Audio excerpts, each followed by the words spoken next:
Oneni garagarummaa opdiyo duriiti biltsiginnaa amma keessa wanni arge biltsiginnaan amma opdiyoon duri sun at least waan garaa qabdullee waan uummata dubbatana fakkaatu hin dhositu jechuun diqqoo uummata kabaj qabdi yaadi isaanii gubbaatu atlaalte seerallee cabsita kuffeeti akkamtoota illoo taate wal bir an duri opdiyo biltsiginna jedha yaama gaafa wagga lamaan dur biltsiginna tan opdiyo biltsiginna jedha yaama biltsiginna duri irra garagarummaan qabdu jedhe waan amanuuf opdiyo duri irra biltsiginnaan garagarum amma immoo garagarummaa arguu jirayyo biltsigi tanatti irgoom wardullachi duri kanatti irgoom artok waan tajaayiba barsun warri kun uummata hayyuu madachiisa kum jiraan dubban sun yooni gabaasa ture deemee qubqabaa jedha atilleen beekuu dandeetta ogeeyyi miidiyaa dabalatee yoo karoora ujirroolchuuf jedhan kan namoota kutaaleen akka akkaatiin ciranitti tolchaa turan sun uummati didennaan dhumirra mormiin kaate wanniin sun hold godhanii jiran beektaa hinan dhegu guutuma gaafas hin haqam hin qaabadha BBC waan kan gubbaa gabaase hold on godhan in tursiisan bakkum jirutti staaka godhu mootummaan haq hin jedhe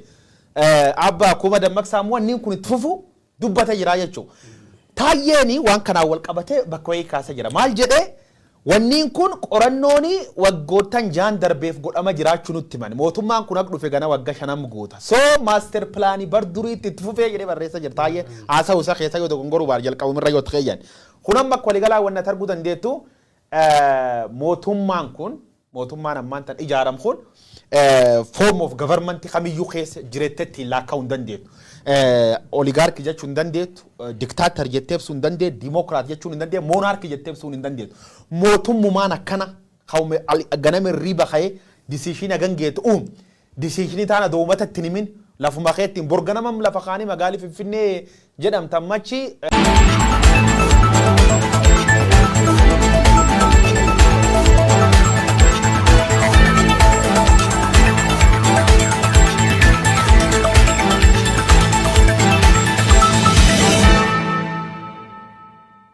Magala gudditti federaala dontaane magal qabaleeti magali guddoon Itoophiyaa ammaanachi yaabalfanuun jechuu danda'an. So decision akkanatti fuftennaan biyyatti garami geessitu waan jedha rakkoo waggaa 2-3 darbe arginin beennaa jechuudha. Kanaafu haali biyyattiin kee jirtu wanni amma deemuu jira kun biyyattiin sadarkaa agam gubbaa jirti fatta agarsiifti jedhetti nama. Yaa jiitu kaartaas sunni sirratee waan dhufe natti fakkaata yoo amma CG yookiin barreeffama jala deemu kanaan dhokachuu baate. Level 1 bakkee dhugan argaa jirtu miti. Level 1 master plan inni qindaa'aa Finfinneef godina addaa magaalota Finfinnee marsanii jiran kana sabbataa duuka magaalaa laga xaafu sulultaa buraayyuu hammata. Level 2 dha Adaamaaf Bishooftu ka gulantaan almost amma gulantaa tokkoffaa fi gara gulantaa lammaffaa gidduu ka jiru amma lakkoofsi magaalli Finfinnee. Wanni kun naan galle gulantaan kun sadarkaa jalqabaarratti master planning qindaa'aa magaalaa Finfinnee sadarkaa jalqabaarratti magaalota amma maqaan isaanii gulantaa jalqabaarratti dhufe kana dhuunfataa jechuudha.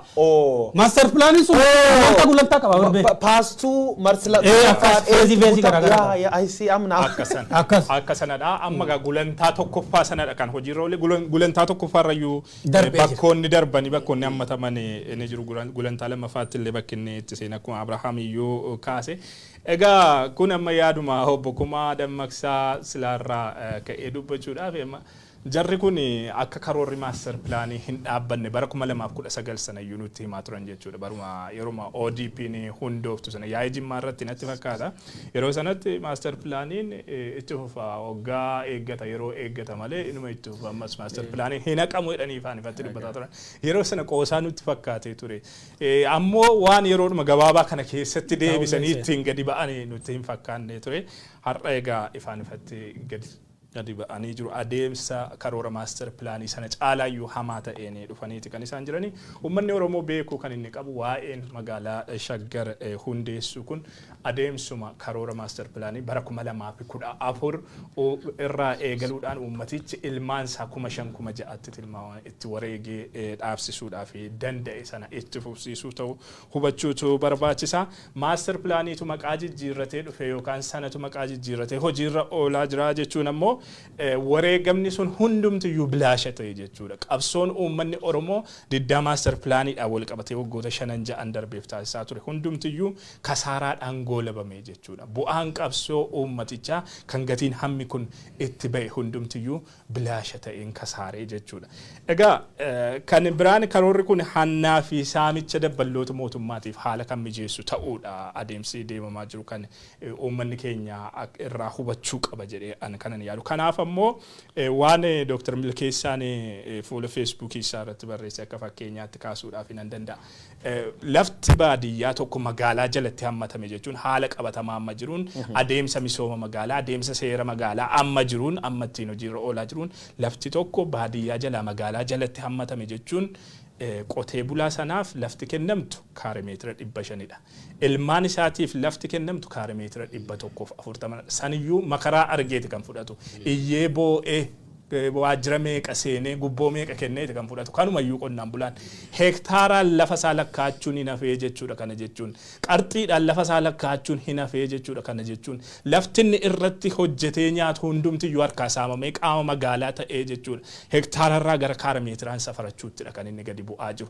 Lafti bifa kanaan qonnaan bulaa harkaa saamame immoo akkuma amma hattuu fi dallaalaadhaaf oolaa jiru. Qondaalota mootummaa maqaa aangoo da'oo godhataniitiin uummata saamaniif saamicha jaraatiif oolaa jiru jara sanaaf kan ooludha jechuudha. Adeemsi baadiyyaa Oromiyaa, aanaalee Oromiyaa, godina addaa Oromiyaa naannawaa Finfinnee diiganii magaalaa Shaggar jechuudhaan gadi ba'an kun lafa qotee bulaa bifa kanaan saamuudhaaf saamicha guddaadhaaf kan saaxilu ta'uu hubachuun barbaachisaadha jechuudhaaf hin dandeenya. Qabxiileen biroon tuffiinsaan kaasnus hin jiraatu. Magaalota irratti murteessaan mana maree magaalotaati. Aanaalee irrattis akkasumadha. Amma magaalonni kunniin gariin diigamanii gariin immoo gara magaalaa Shaggar jedhamtu kanatti diigamanii baqanii gariin godinaalee isaanitti dhiyoo jedhamu. Dhiyoollee haa ta'u baatu konstituentii Salaalee fa'aa, Shawaa Bahaa, Shawaa Lixaa, Shawaa Kibba Lixaa jalatti hammatamanii bulchiinsa akkamiitu dhufa? Maaliif beektaa manni maree barri mana maree magaalaa tokko bara mana maree caffee Oromiyaati. Mitiire yoo dogoggoruu baadhe. Kanaafuu manni maree magaalota kana bulchuu filannoon gaggeeffameeti moo akkamitti mana maree magaalaa ta'eeti itti fufa kan jedhu gaafii guddoo natti ta'ee jira yoo dogoggoruu baadhe jechuun yoo gaafiin kiyya isinii galuu baate bara aangoo warra kanaa akkamitti ibsuu dandeenya. Because filannoon gaggeeffamee filannoon bilisiginnaa jedhamu waggaa tokko hin caalu. Mana maree magaalota kanarratti murteessu akka haaraatti hundeessina moo manneen maree sun immoo akkamiin gara magaalaa kanatti miseensa ta'anii magaalaa kana bulchuu kan jedhu gaafii guddoodha. Inni biraa magaalli tun magaalaa Finfinnee afur taatu afurii ol hektaara 160 ol jechuudha. Obbo Taayyeen dhugaa tokko kaasanii jiran ummati as keessatti jiru miiliyoona hedduutti kan lakkaa'amudha. Qabeenyi guddaan yookiin bajetii guddaan naannoo Oromiyaa parsantii 40 ta'u magaalaa tanarraa madda. Ragaan kun ragaa mootummaa ta'uu danda'a jedhee yaada. Kanaafuu kantiibaan magaalaa kanaa immoo giddugaleessi isaa muummeen magaalaa tanaa Saarisiidha. Magaalaa hamma kana geessu ka ummata miiliyoona lakkaa'amuu fi bajeta hamma kana qabdu ummati sulultaarraa, buraayyuurraa, sabbataarraa, walmaraarraa, kolooboorraa, sandaafaarraa dhufee Saarisitti tajaajila argata jechuun hagam ulfaata yaaduufuu tajaajila kennuuf miti yaaduufuu hagam ulfaata caaseffamni Finfinnee 40 Saarisitti ijaaramee jira tajaajila uummataatiif jecha.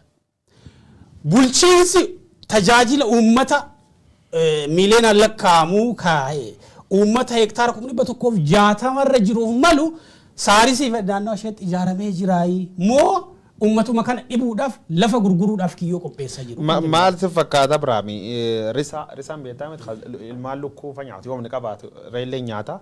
Risaan ollaa wayii dhufe ilmaan lukkuu wayii adamsoo barbaadu bakki isaaf mijattu wayii mijeeffata bakki isaa micha toltuuf. Bakka muksunuu dhaabatee achitti gad bu'ee ilmaan sun keessa harta'uu dandeetti bute deemu. Magaalii Finfinnee amma eegwanniin kun magaalii Shaggar jedhamuun dooftas fayyadamtoota miidiyaa hawaasaa koomii gargara kaasaa jiru morma jira bal'inaan namoota hedduun barreessanii jiranii kileemii warri mormu kun dhiyeeffate keessa tokko magaalli kun fedhii Oromoo akka jedhan magaalota ammayyaawaa tolchuuf maqaa magaala Finfinnee ganama deebisuuf Oromoo misoomsuuf adoon taane saamicha aal mijeeffatanii gartee saamicha hara bilisa ta'een Oromoo saamuuf karoorfatanii waan jedhanii kaasan. Yaada namooti miidiyaa hawaasa gubbaa kaasan kan ka dhugoomsa keessa tokko magaalli sun sila yoo Oromoo misoomsuuf barbaadde namni saba qabsaa bakku sabi sun bulu. Bulee sabsu waliin qabsaa waan sabi sun nyaatee waan sabi sun dhugsugee qabsaa'ota akkas godha. Hojii miidiyaa keessatti atuumata tokko aadaa isa qorachuu fudhatte antiroopoloojisti ta'uu dandeetta. Uummata sun waliin dhadhoonni dhiigorii dhugalle waliin dhudda. Is fakkaachuu qabda. Because seenaa isaa baasuuf deemta. Aadaa isaa dhugaa isaa addunyaatti agarsiisuuf deemta. Gareeni magaala addita tokko maqa ganama qabdu maqa shaggar badu dhowwuuf qabsooftu. Takka Finfinneen Oromiyaa agan caalaa hin saamneef. Magaal ballo agas caaltu Oromiyaa ijaartu saarisi maal gootii jettee of gaafachuu dandeetta jechuudha. So Finfinnee keessa Finfinnee garee adda addaa saama gareen Tigraay yookaan murni TPLF saamee quufee firifaarii waan irraafte garee biltsiginnaallee warri nyaachisiin jira. Ammaan tan ammoo magaala Finfinnee keessa dominant warri ta'e kan qubatee lafsuun qabu kan lafsuun Oromoo buqqisa jiru illiitiin sabi biraa magaala kan garee biltsiginnaa waliin saama jirti jechuudha. So biltsiginnaa yookaan gareen amma Oromiyaa harka qabdi tun magaal saamicha toltuuf tokko namu dhoowwatte amma maal godhanii amma kopha dhoowwatanii kopha nyaachuuf nami sabdii wayii yookaan midhaayyoo wal saamta akkas boordarii godhataa miti. Amma boordarii sun kopha ciratanii saamicha qophaa'u miidiyaa hawaasa gubbaa dhiyeetuun karoori guddaa nama magaalii shaggar ijaaramaaniin tun bilisummaan kaarameetirii na tontani ektaraan lafa Oromoo ektaraan saamuuf plan godhan ka'ee namni qeeqoo jirkan logical jedhama. Yaada kee kana Koloneel Gammachuu Ayyaanaa yeroo mana hidhaatii ba'an marsaa duraatii yeroo mana hidhaatii ba'an dubbatanii turanii amala mootummaa kanaa fi waa'ee saamicha lafa Oromoo irratti qabxii ijoo kaasanii jiranii isa daawwanne walitti. Inni amma jiru kuni ani ijoolleen keenyaaf nan gadda. Tarii beekuuyyuu walakkaasaan jedha Dooktar Abiyyi fa'a. Mootummaa kana beektaa mootummaa amma jiru kana. Seetilarii fi birookerii mootummaa ijaarrate. Waliin seetilariif qubattuu lafa Oromoo irraa fi dallaalaa lafa Oromootu marji walitti ta'ee mootummaa ijaarrate. Dooktar Abiyyi warra kanaan marfamee jira. Inni kana beekamoon beekuu isaaf Rabbi qofaatu beeka. Seetilars lafa Oromoo kana isa amma harkaa qaban caalaa dabalachuu warra barbaadaniif warra immoo waa hundaa gabaa baasan Oppiidiyoon bar haadha isaas gabaa baasa. Haadha manaa isaas gabaa baasa. Ilma isaas intala isaas gabaa baasa. Lafa abbaa isaas gabaa baasa. Lafa abbaa isaas Oppiidiyoo biratti waan hin gurguramne homtuu hin jiru. Amantaan isaas ni gurgurama. Sabummaan ni gurgurama. Waan hin lafti abbaas ni gurgurama. Warra kanatu marji godhee mootummaa ijaarrate. Warri kuni ammaaf yeroof humna qaban. Isaantu warra kana didu hidhaa jechuudha. Hidhaan kuni bari nama kuma sagalii oltu jira. Oromoon illee kana quba qabaachuu qaba. Abaa'oo mana hidhaa jiru. Kuma sagalii ol maqaa abaa'ootiin kan hidhaa jiru. Onarraa gandarraa jalqabee hamma federaalaatti. Warra kana didutiidha. Maaf kana ta'a. Lafti bara abbaa qaba. Qeen abbaa qaba. Obboleessi koo maal lafa gurgurata qubattummaa lafa bitti. Seerri mootummaa biyya kanaa lafa gurguruu lafa bituu ni dhowwa. Lafti gurguramu lafti kan mootummaaf kan uummataatii jedha. Warra kana didutu mana hidhaa seena. Abiyyiin ijoollummaa isaarraa jalqabeen beeka. Nama waliin jiraachuudhaaf namatti ulfaatu miti. Amalli isaa abbuma fedhe waliin jiraachuu danda'a. Akkasumatti ergannee quxisuu kos waan ta'eef gaafa waa itti ammaatti immoo dhufee waan nutti hafuura baafatee keessumaa gaafa lola baadimmee san akkasitti jiran waamnee wal erganna. Qaadaattis isatu naaf xiqqaa. Inni na ergateen beeku. Kana quba qabaachuusaa garuu na shakka. Odeessa kana quba qabaachuusaa. Waa tokko immoo argeensiin jedha beekaa jalluma jedhee miti. Dooktar Abiy mana hidhaati waamina dubbiseera. Waajjira isaatti. Amma. Baatii tokko dura. Na waamee gaafa na dubbise maaliif akkan ani hidhame kan inni quba qabuu fi kan inni itti himatame waliin argu. Waliin fakkaatu. Maal naan jedhee siin beekaa waliin guddannee waan jedhamu kana waan jedhame sana amma ibsuun barbaadu waan jedhame kana gammachuun akkamitti yaadaa jedheen ajaa'ibee jira. Sodaatu natti dhaga'ame yeroo kana dhaga'u. Sodaa akkamiin natti dhaga'ame seete. Mootummaa biraa ka gurbaan kun quban qabnetu jiraayi. Ka odeessa isaaf ka biraa kennu. Ka biyyammoo akka biraatti hoogganu. Tu jiramoo maali? Nama jechisiisaa jechuudha. Tokkoof lama kan hin qabne qubattuu fi dallaalaa lafa Oromootu mootummaa walitti ijaarratee Oromoo joorsaa jira. Yeroof. Waa'ee gammachuu ayyaanaa bara 2019 mana hidhaatii ba'aniiti kan waan kana dubbatanii ergasii immoo deebi'anii hidhamanii waggaa dabarsine keessa mana hidhaatii ba'anii jiranii. Yaadota bu'uuraa hedduu kaasan irra deebi'uun barbaadu. Haa ta'u garuu wanna tokko wanna kaampii Oppidoo keessa jiru keessaa waan tokko dubbatu barbaada. Magaalaa Finfinnee jedhamtu tolaan osoo hin taane humnaan nurraa fudhatamtee humnaan deeffannaa. Dabaan nurraa fudhatamtee dabaan deebifannaa yaadadhuutu kaampii Oppidoo keessatti calaqqisa waggoota darban jechuudha. Magaalaa Finfinnee dhugaadhaan Oromoof deebisuu waan hin dandeenye akkuma nurraa fudhatamtetti deebisnee fudhannaa kan jedhutu jira. Yaadi kun baay'ee yaadi dogoggoraa yaadi hamaan kun kaampii Oppidoo keessatti ilaalcha hamaa saamicha lafaaf mooralii ta'u wayii fidee jira.